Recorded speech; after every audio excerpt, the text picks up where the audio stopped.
Now let's start with news just coming in. An air alert has been declared today morning in and around Kyiv. Residents have been urged to get to bomb shelters as quickly as possible. Russian forces have seen their advances stopped in certain areas, including the capital Kyiv, by fiercer resistance than expected from the Ukrainians. Nearly 2 weeks into the invasion, Russian troops have advanced deep along Ukraine's coastline. The city of Mariupol, which sits on the Azov Sea, has been surrounded by Russian soldiers for days, and a humanitarian crisis is now unfolding in the city.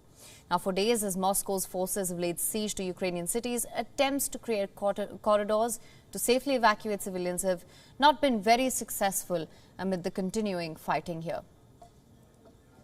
Now, for more on this, our correspondent Anas Malik is joining us live. Let's go across to him. Anas, thank you for joining us. What can you tell us about the situation on ground currently in the capital?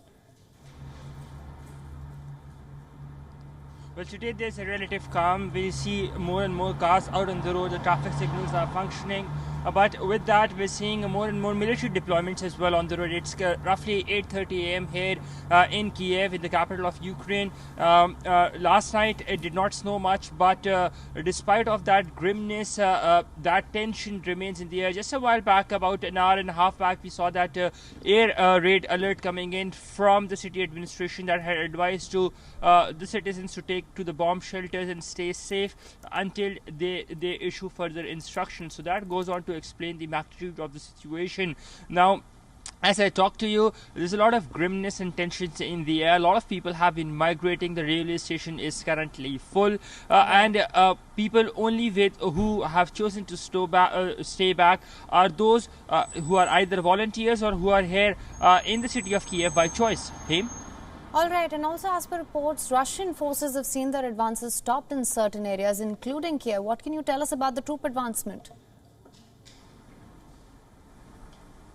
Well, the troop advancements had been ongoing in precisely in the outskirts of Kyiv from the north, that is towards the Irpin area, and that's where we had, from where we were reporting yesterday as well. There was a humanitarian corridor that was allowed. In fact, today there are renewed calls for a humanitarian corridor as well that has been allowed or presumably allowed by the Russian side. It is yet to see that will it be abided by or not, because yesterday we saw some shelling as well, as and when during the time period of the ceasefire. Yesterday when I was at Irpin, the Russian convoy was about 40 miles long, about 64 kilometers, and Irpin is just about 27 kilometers from the city of Kyiv towards the north. So that goes on to say about their advancements yesterday. The bridge that connects Bukhar district of Irpin to the rest of the city, that was also blown up by the Ukrainian forces in order to thwart the advancement of the Russian forces. And in fact, they had built a detour along that bridge. We were reporting from there yesterday. So with regards to the advancement, there are increased speculation that there might just be the advancement might just be towards Irpin. Right, absolutely. In fact, I was just going to ask you about the humanitarian corridors. Now, 5,000 civilians from the northeastern city of Sumy, I believe, have been evacuated. There is also another ceasefire in place today. What can you tell us about the progress on that front and the Zelensky government's response to it? Well, the Zelensky government response has been a mixed response by and large. They say that they take it with a pinch of salt because they are not very hopeful with regards to the ceasefire, given that the shelling has been continuing intermittently. Now, onto the humanitarian crisis, more than 2 million refugees have fled the country. The country, that's almost 50% of the population. About the population over here in Ukraine is estimated at about 44.13 million as per the census that was done in 2020. And as per UN estimates, more than 2 million people have left.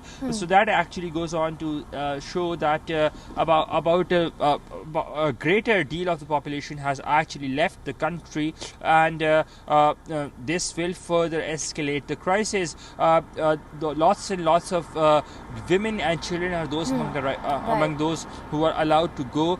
Then we're seeing the elderly as well, those who are among them. So the humanitarian crisis is existent. A lot of people are looking at these humanitarian corridors as a window of opportunity to flee to safety. Right, absolutely, Anas. Thank you so much for bringing us all the updates on this. WION is now available in your country. Download the app now. Get all the news on the move.